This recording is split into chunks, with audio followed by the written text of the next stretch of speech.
going to talk about where's the understory. All right, how many of y'all are from here originally? Just a few. Okay, so most of y'all are transplants. You're not going to believe me when I tell you this, but what you see out there on the landscape today was not here as recently as 150, 200 years ago. There are exponentially more trees on the landscape today than 150, 200 years ago. Gentleman named Romer, a lot of plants are named after him. Came exploring through this area late 1800s. Talked about riding through a buffalo herd for 3 days just north of Fredericksburg. They were trying to make their way to San Saba. They couldn't because a fire had consumed the prairie and they didn't have anything to feed their stock, so they had to turn around and come back. But they also talked about when they were they had to bushwhack through the breaks along Cibolo Creek and up onto the escarpment. So the entirety of the hill country wasn't a grassland, but also the entirety of the hill country wasn't a woodland like it is almost today, okay? So it was different. Fire. This country used to burn frequently. They estimate 5 to 7 year fire frequencies. Okay, so very frequent. Not only just weather related, dry lightning strikes in the summertime, but also the Native Americans would use fire to drive game and so they could eat. This was buffalo, pronghorn, prairie chickens. If we were deer hunting 200 years ago in the Texas Hill Country, we might starve to death. There weren't that many deer here. There were a few, but there weren't as many as they were now. Fewer trees, fewer deer, fewer exotic ungulates. We've got to throw all of the axis and the fallow and the black bucks and all of that into the equation. And obviously fewer people. Okay, a lot less of us. So, like I said, most of the plateau was a savanna, with the exception of your waterways, your riparian areas. They were forested.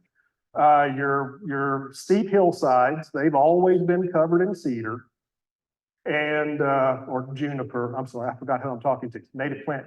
They were always covered in juniper, and then your protected canyons that historically didn't burn. And with that, we had a very diverse understory. I've been working on tree lists and plant lists and things forever and ever and ever, trying to come up with the ultimate tree list or plant list. And I can tell you that native woodies, trees and shrubs to the Edwards Plateau, there's about 150. Native to the entirety of the Edwards Plateau. Now, obviously, you're not going to find every plant in every section, but there's about 150 native trees and shrubs. When I go out on a property, and if I can identify 10 or 12 different species of woody trees and shrubs, that's a diverse property. Most properties I go on to is live oak, cedar, gum bully, Texas persimmon, agarita, Spanish oak, depending on the soil, mesquite, hackberry. I run across western soapberry every once in a while, but I really don't see that many. I've been with the Forest Service for 30 plus years. I have seen 2 hawthorns out in the wild. 2. And we evidently have 7 different species that can grow in the hill country. I've never seen a blank-hill crabapple out in the wild. Not a wild one. Planted ones, but never a wild one. So we're losing this. So what happened? We happened. Barbed wire, Water wells. We can expand west now. We can take our stock with us. We have something, when we have something to drink. We killed off the buffalo herds to drive the natives from the land. Yeah, not something to be very proud of, but that's what happened. We put out the fires. When you take fire out of a fire-maintained ecosystem, and I'm sorry, my East Texas comes out when I say far. I'm trying to say fire. When you take fire out of a fire-maintained ecosystem, it goes woody. I don't care where you are on planet Earth, Australia, South America, Canada, Central Texas, wherever, it's going to go woody on you. We severely overestimated the grazing capacity of the land. Have any of y'all ever been to Ireland? It is green, isn't it? It is lush. And what got me, when we were there, we'd drive by and they would have 6 cows in like a 2-acre paddock. And there was grass. It wasn't beaten down to just bare earth. It was there. And so we came over with that mindset and we got it wrong. We put too much stock on the land. And that causes soil erosion. We tried our best to eliminate the predators that were killing our livestock. When's the last time anybody's seen a red wolf, Mexican wolf here around here? A mountain lion, a black bear, a golden eagle? Been a while, right? Been a while. We eradicated the screwworm fly. Are y'all familiar with the screwworm fly? Some of you are, some of you, I see most heads going up and down. I see one going back. Screwworm fly, it's a little nasty little fly that if an ungulate, a cow, sheep, goat, something, has a wound, scratches itself or something, they could lay their eggs inside that and then the larvae eat the animal. So it was extremely devastating to the landscape or to the livestock industry. Couple of gentlemen, Nipland and Bushland. Any of y'all ever been down to Kerrville, 16 and I-10, the USDA Nipland Bushland Livestock Research Lab? That's those two guys. It actually happened up in Mason. They figured out that if you irradiated male screwworm flies, it makes them sterile. But it also made them more aggressive in the mating ritual. So they irradiated millions upon millions upon millions of male screwworm flies. This was in the mid-50s. We were under a tremendous drought at that time, so populations were very, very low. And they basically were able to drive the screwworm fly all the way out of Texas, all the way down to southern Mexico. Whew. Gone. Okay. We don't have any predators. We've got a more woody ecosystem, and now we don't have a disease. What do you think happened to the white-tailed deer population? It went exponential. Absolutely exponential. And to add more misery, we introduced all these exotic animals into the landscape, and they got out. And plants, invasive and exotic plants that are overwhelming our native species. So we basically did this to ourselves. Okay? Basically did it to ourselves. It's not all doom and gloom. Okay? I'm just laying out what happened. All right. Our past actions, we created the ideal environment for the white-tailed deer.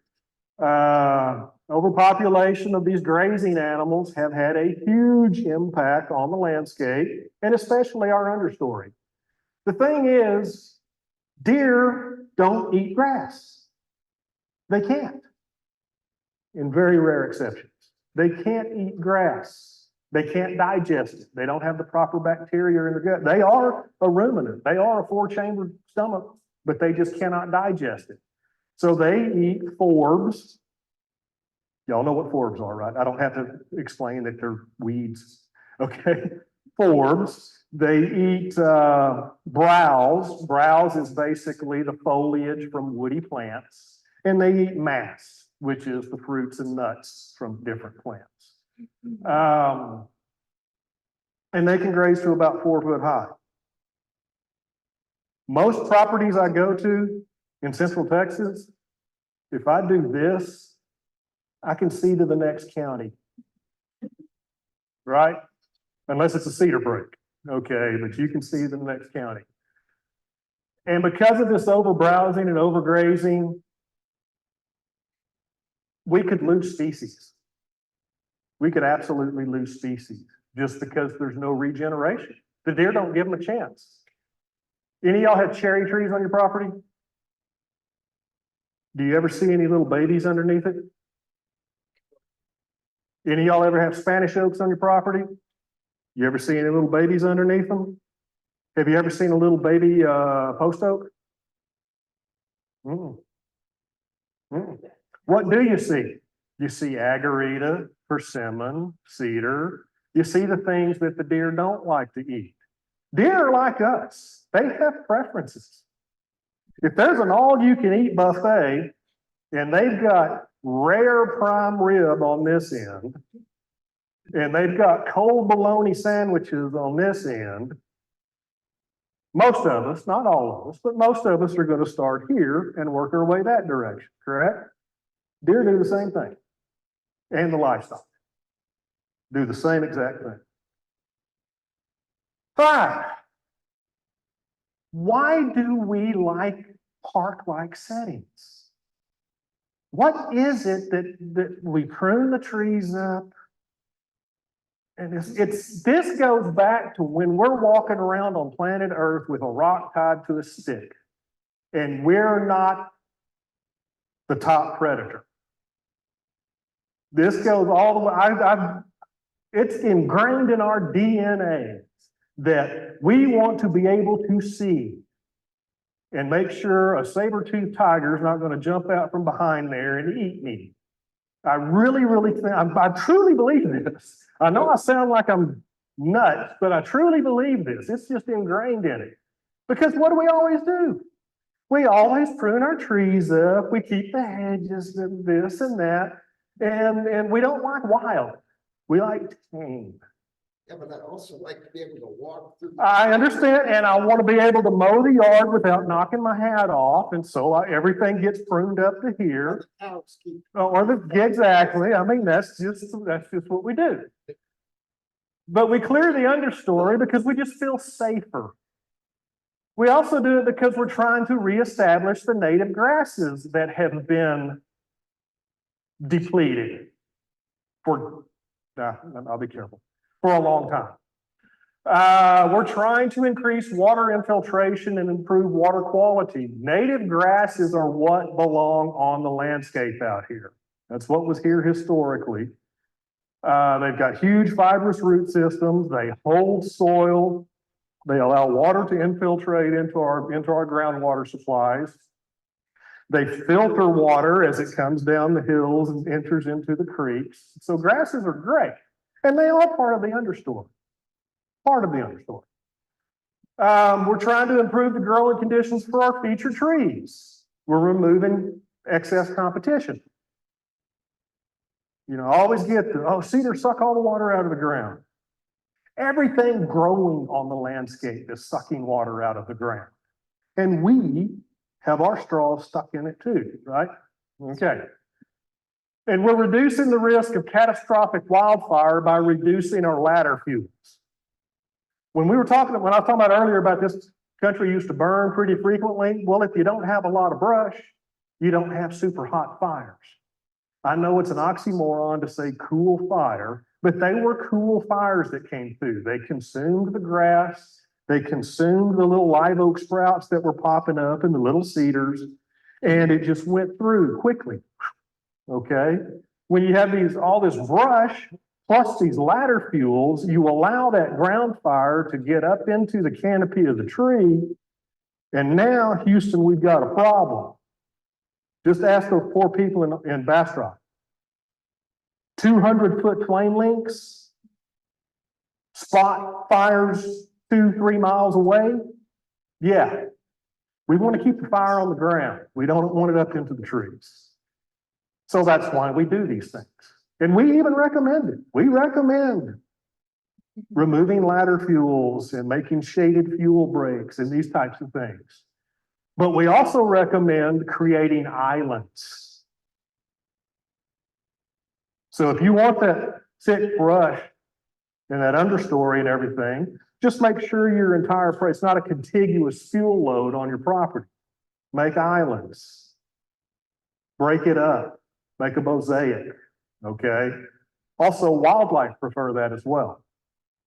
What's the first 4 letters of wildlife? Wild, okay. Why should we keep the understory? Provides wildlife habitat, obviously. I've got to get out of that corner. I'm sorry, that goes really bad. For those of you online, my apologies, my apologies. Helps prevent soil erosion, offers privacy, pleasing to the senses, relatively easy to maintain, and money. How many of y'all have a wildlife tax valuation? Yeah. Okay, offers privacy. One of the species I'm going to talk about later on, this is one of the reasons it's on the list. I'll let y'all mull that one over a minute. Okay, what can we do? We can protect what already exists. Not clearing everything under 6 feet, and then we can put physical barriers to animals, keep them out of there, okay? We can create understory by just reintroducing it, replanting it. And we can enhance what we have by protecting it and then adding supplemental plantings. Okay, so there's a lot of different things we can do. Definition, what is the understory? It's an underlying layer of vegetation, especially trees and shrubs, between the forest canopy and the ground cover. So it's basically from where the grass stops to where the branches start. Subshrub, low-growing shrub, never exceeding 3 feet height in diameter, salvia. Shrub, perennial, usually multi-stem, woody plant, less than 13, 16 feet, Texas sage, cenizo. Tree, woody plant, usually taller than 13 to 16 feet, live oak, right? Or my definitions. If you can walk under it, it's a tree. If you walk around it, it's a shrub. And if you step over it, it's a subshrub. Thank you. I actually chuckled when I made that slide too. Okay. We're fixing to get this. I'm just going to show you a whole bunch of different plants coming up. And basically, we're talking about things for a variety of species for a variety of situations. You got to consider the soil type, the moisture requirements, the light requirements, wildlife value, blooming periods, aesthetics, planting space, screening, erosion, just like planting trees, right tree or right understory species, right place. Okay? Good luck finding some of these things. Not everybody grows everything, right? Okay, so you may have to go to pretty specific areas, or you may need to just propagate your own, collect the seed and grow your own things.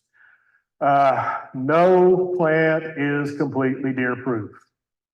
I would even throw plastic plants into that.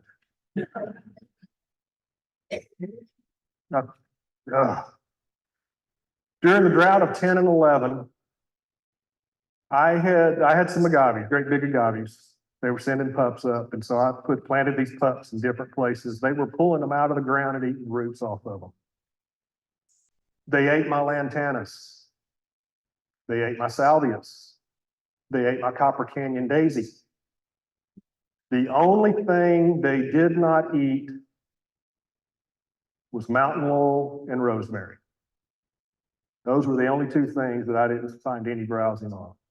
Now, I am not a fan of broccoli, but if I haven't eaten in a week, I'm probably going to eat a plate full of broccoli. Okay?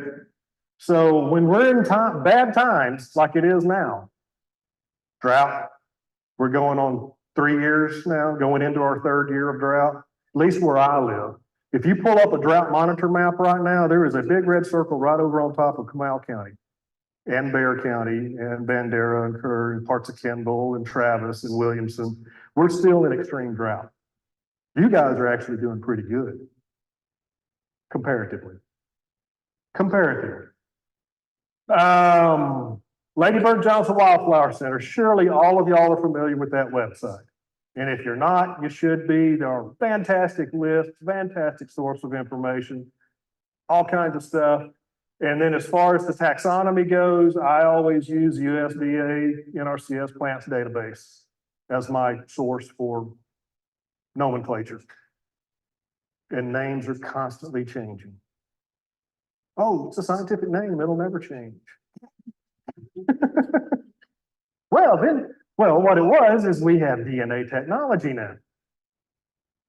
So anyway, okay. American Beautyberry, great plant. How many of y'all have it? Yeah, I figured. Very popular plant, very pretty. Middle button is the, okay, I got it right. 3 to 6 foot, okay, this is the height, size of the plant. This is the blooming period. PS means part shade. So we've got sun, part shade, full sun. I'm sorry, shade, part shade, full sun would be FS. And then it's good for pollinators, good for wildlife, and it's aesthetically pleasing. So each one of these slides are going to have that in there. Kind of give you some ideas. Man, I'm going to finish way, way early, but y'all, that's fine. It's not real low water. No, it takes some water. It takes some water and it takes shade. Okay. American witch hazel. Do y'all even know that grew in Central Texas? Supposedly it grows in Central Texas. I've never seen it, but it supposedly grows out here. 6 to 12 foot. What happened? There it is. 6 to 12 foot. It blooms in the fall, September to December. Puts those little flowers on. Part shade to shade, so it's definitely an understory plant and it's good for pollinators. Okay. Think about those poor little butterflies out there right now. What do they have to eat? Okay. This is the one I was telling you about. I do not know how many times I get the phone call. Somebody's just bought a piece of property. First thing they did was they cleared all of the cedar off of it. They built their house, and then the neighboring property builds their house very, very close to the property boundary. And then I get the call, what can I plant so I don't have to look at my neighbors? And I point at that pile of cedar out there in the middle of the pasture and go, that. Fantastic screening plant, fantastic plant for wildlife, for cover, especially during inclement weather, things like that. Obvious food source. Those berries, birds really like them and small mammals. Unfortunately for us, whoops, I knew I was going to do that. Unfortunately for us, what's going on right now? Male and female. Well, it's the pollen from the male trees that are causing us the issues. It's always the man's fault. But yeah, I'm glad we got some moisture in the air. Saturday, front's supposed to blow in Saturday, right?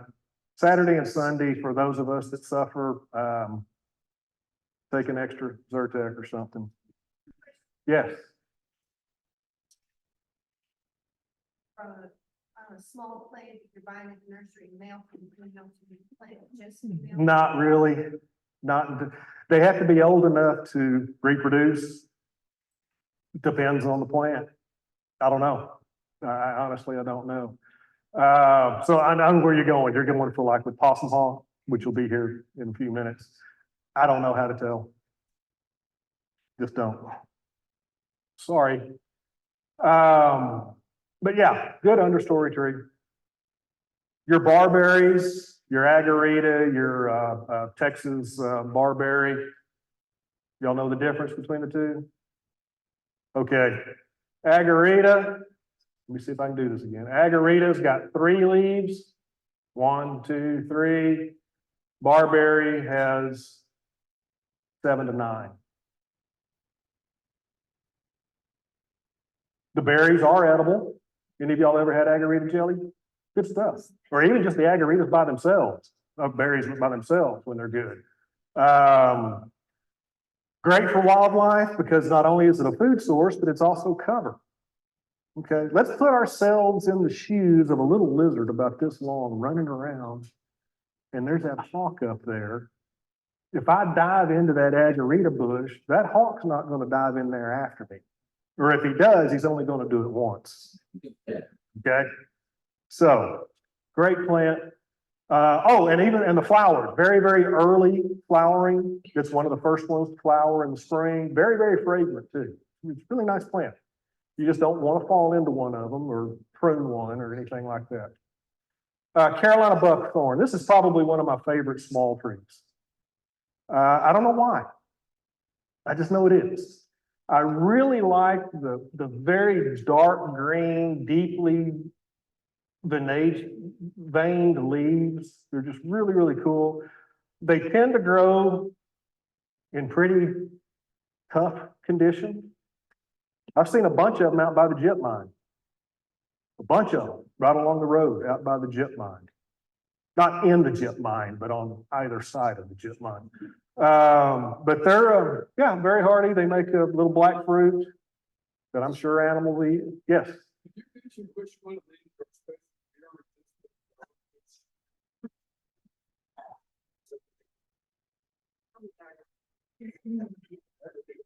Nope.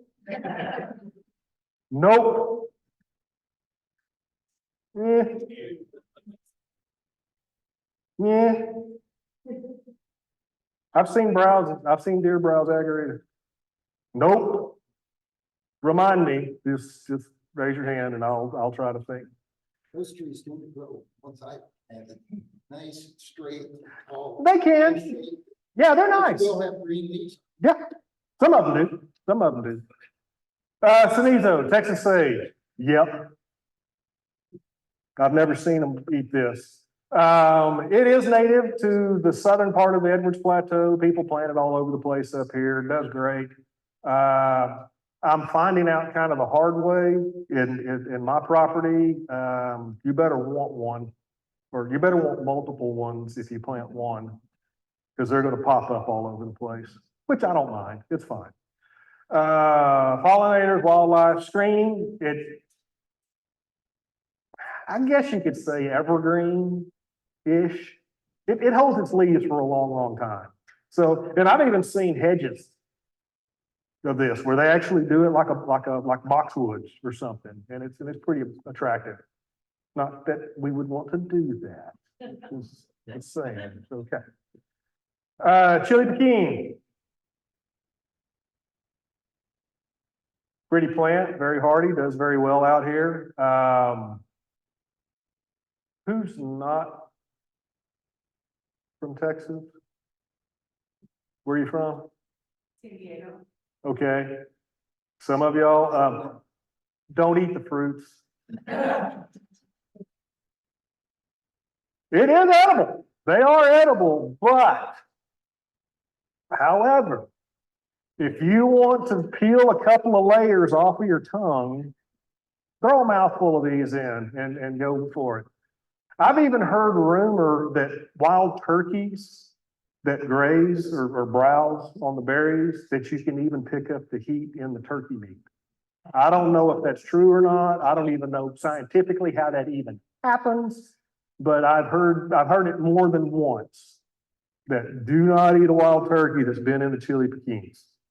So anyway. Coastal plain willow. Y'all ever even heard of that? You know we have black willows. Those are the great big trees, the black. But these are a much smaller version. They don't get as large. Great for the riparian area, right next to the creeks and streams, the frequently flooded areas, erosion control. Okay, they put all these roots out along the bank, and then good for pollinators. Buttonbush, another good riparian species. Part shade, the shade, I've seen it growing in full sun. Okay, it'll grow in full sun as well. So anyway. Hop tree or wafer ash. Y'all familiar with this one? This is one of two citrus plants that grow in the hill country. This is in the, pardon me, I'm sorry, that double Whataburger's trying to come back on me. This is one of two citrus in the family Rutaceae that grows in the hill country. It gets the name hop tree because evidently the fruits kind of look like hops, like you make beer out of, supposedly, but not really. If you ever seen a real hop, and they're not even close, but anyway. I like it. I like it. It's a good tree. Anything else? Yeah. Your Candelia species, bluewood Candelia, greenwood Candelia. I mean, this is not an ornamental right outside your front porch, okay? This is kind of out in the pasture kind of a thing. It's got nasty thorns on it, but animals do eat the fruits. Creek plum. They don't get much taller than this. They're thicket forming, they sucker, they root sucker. So if you better want this, because you're gonna get a bunch of it. But it is part of the ecosystem out here. It does help to stabilize creek banks and things like that. And the plums are edible. I don't know. Probably, but it's a plum, so they're probably gonna browse it. Yeah. Oops. Flame acanthus. Fantastic. I've got two or three. Actually, I started with one, and then I've got, because the seed has landed in protected areas, I've got a couple of other ones. Love this one because it's a late flowering. It's late summer, early fall, and so the hummingbirds, when they're migrating, coming through, they really work this guy over. Pretty drought resistant. Okay. The original one I have, it's pretty big. Well, the cage I have for it is this big, so it's taking up the entire cage, and it's about yay high. And even with the freezes and everything, I can just cut it all the way back to the ground and it pops right back up. So great plant. Foresteria, we know them better as the elbow bushes or the swamp privets. Fantastic understory plant, kind of nondescript.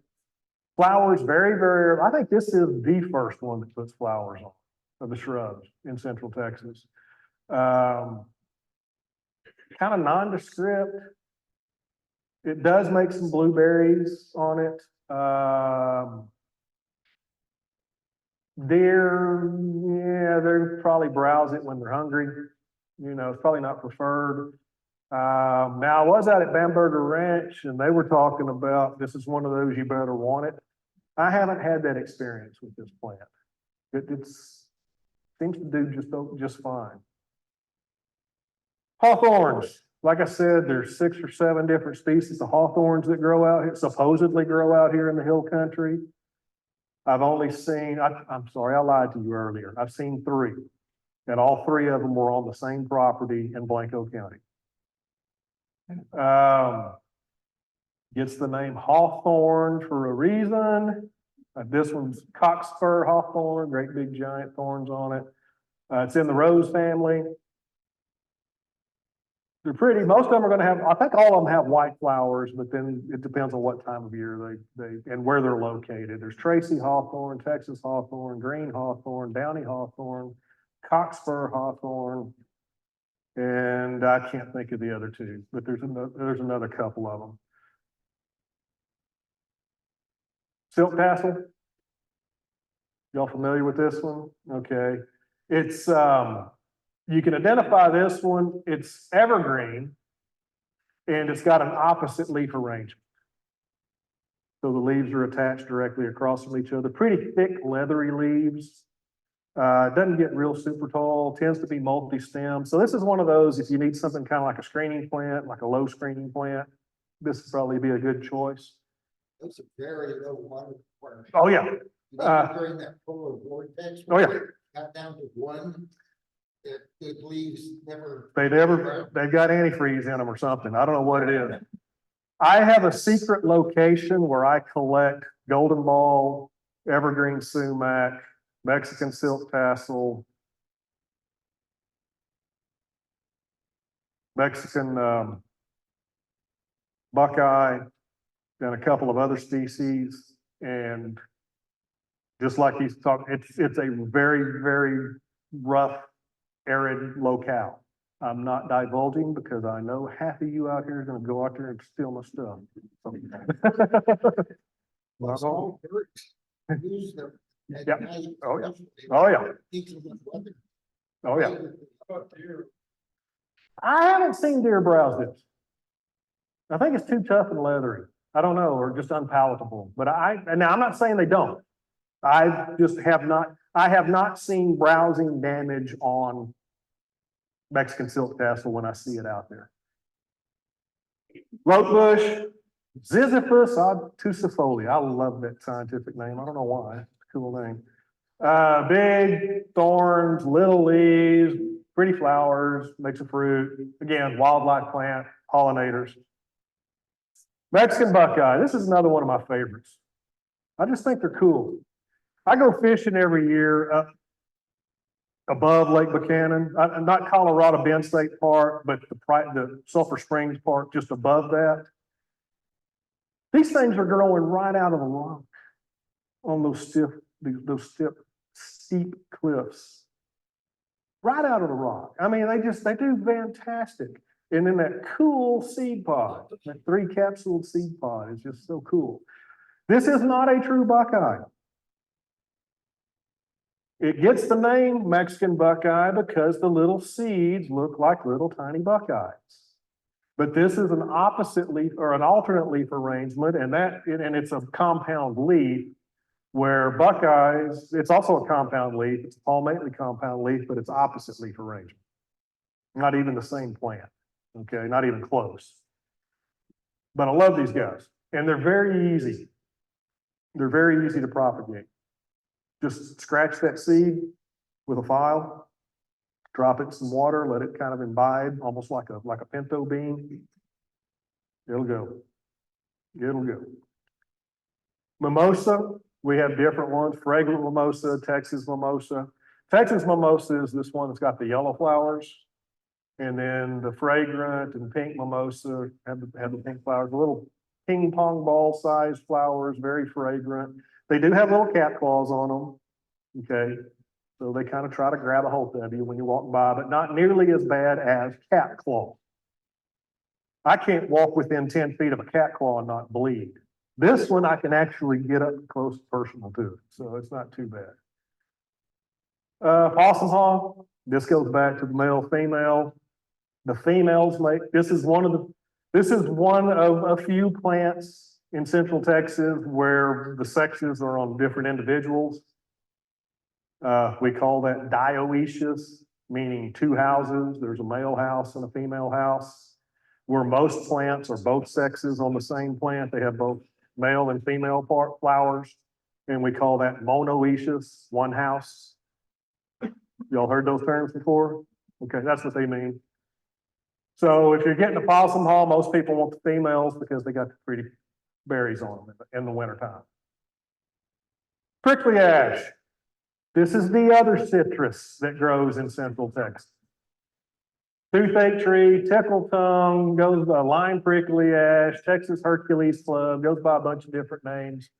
The only thing I don't like everything about this plant is prickly. It's got little thorns, and then it's got prickles on the leaves, on the little stems on the leaves. Everything's prickly about it. But if you've never experienced this one, get some of the leaves, grind them up, smell them. You can smell that citrus. And then if you put them in your mouth and kind of chew on them a little bit, it'll kind of start numbing your lips and numbing your gums and your tongue. And the taste is kind of like, it's kind of like biting into an orange peel, kind of that bitter taste. But evidently the Native Americans used to use this for mouth ailments, hence toothache tree. Okay. Red Buckeye, this is the true Buckeye. Now there's red Buckeye, there's yellow Buckeye, there's actually Ohio Buckeye in Texas, or we call it Texas Buckeye, technically it's Ohio Buckeye, but we call it Texas Buckeye. But Texas Buckeye is more of a tree. These are more of understory. Now, people get disappointed in this plant because this guy, they don't like the heat. And so spring, they put on, they're lush, they're green, they're beautiful. They've got these beautiful red flowers or yellow flowers. And then it gets about June, late May, June, and all the leaves fall off the plant. And you think it died. And it didn't. It's fine. It's just, put it in the shade, put it in a sheltered area. Don't let it get super hot. And you might can extend how long it holds on to its leaves. Pardon me. Red bud, obviously, good choice, right? Everybody knows what a red bud is. Okay, here in Central Texas, Texas red bud, Cercis canadensis variety texensis, or Mexican red bud, Cercis canadensis variety mexicanus, not Eastern red bud. So Texas or Mexican, not Eastern. Rock rose, Pavonia, does better out in the sun, but you can kind of, it will grow in the understory. It'll get kind of leggy and it won't have as many flowers, but you can grow it in part shade. All right, I want to make sure nobody's got anything they're going to throw at me. Roosevelt weed, Baccharis, old field willow, false willow, whatever you want to call it. It is a native plant. It is a native plant. It is actually in the sunflower family. Yes, it's in Asteraceae. This is one of those plants people don't like it because it tends to proliferate when the pasture's been overgrazed or we've gone through a drought or something like this. This is what we call a pioneer species. Mother Nature does not like bare ground. She hates bare ground almost as much as she hates monocultures. Okay? And so she's going to put something on it temporarily to hold the soil in place and keep things going. And then that's going to be replaced by the next successional plant and so forth and so on. And this is just one of those early successional plants.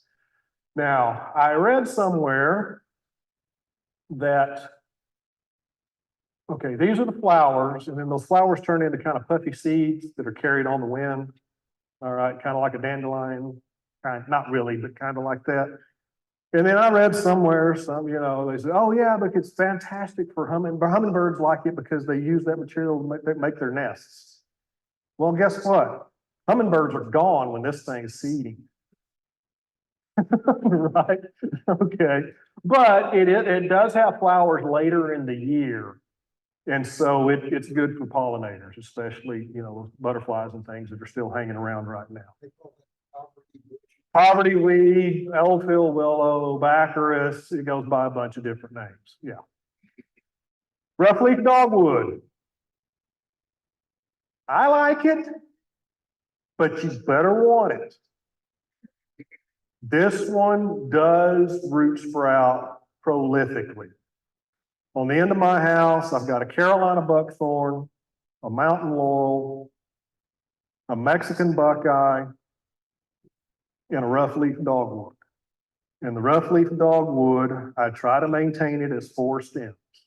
And every year, every single stinking year, I got to get down on my hands and knees and get in there and cut the other 15 back that it tries to produce each year. Okay? So just letting you know. Now the seed, birds, love these berries. They really, really like them. Oh, and it is a true dogwood. It's not like the flowering dogwood, Florida, Cornus, Florida. It's not going to look like Augusta, okay? The Masters, here we are at Augusta and all of that. But it does make flowers. It makes clusters of white flowers, so it's a pretty attractive plant. Rusty Blackhaw, this is another one of my favorites. Again, it's an opposite leaf arrangement. That's kind of how you can identify it. Clusters of white flowers. Has a really, really rough, deeply furrowed bark, kind of reminds you of a cobblestone street. Kind of a cool little plant. And the berries are edible when they turn dark, dark, dark purple. And they taste kind of like maybe a prune. Not a raisin. They're not sweet enough. You can eat them, but why? Okay. That's kind of, sage, all kinds of different sages, salvias. I mean, there's the autumn sage, the summer sage, the cedar sage, the mealy cut sage. There's a good zillion of them. Red, white, blue, yellow, orange, candy cane. You put a white one and a red one together and they kind of cross a little bit. You'll get kind of candy cane looking flowers. It's weird. I don't know.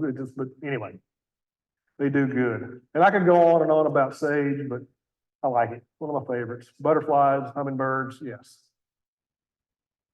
Sumac. We got a lot of different sumacs out here.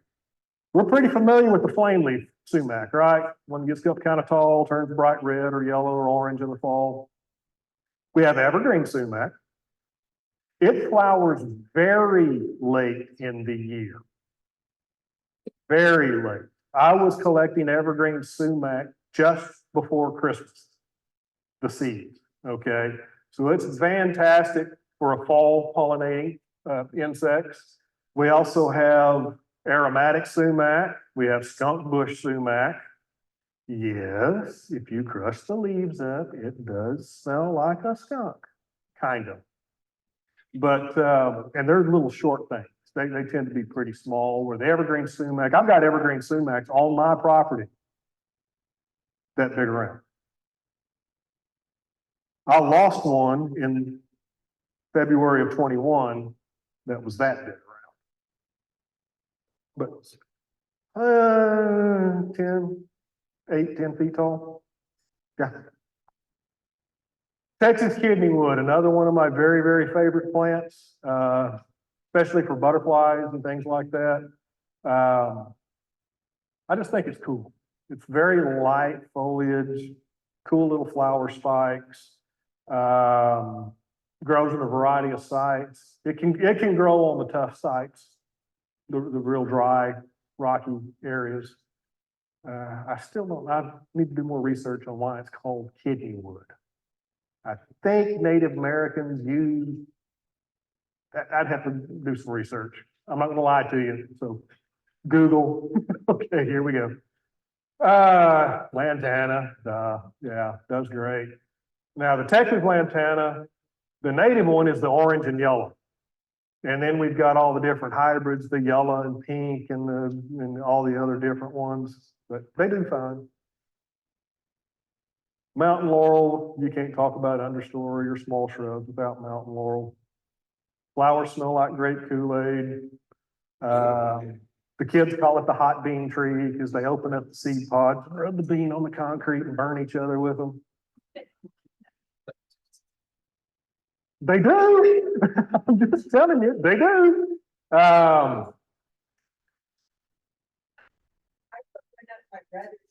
No, there you go. There you go. Okay. Yeah. If you want to experience something really, really cool, in the springtime, go out to Lost Maples. Okay, at fall, yeah, you see the maple trees, they turn color, yada, yada, yada. Okay, okay.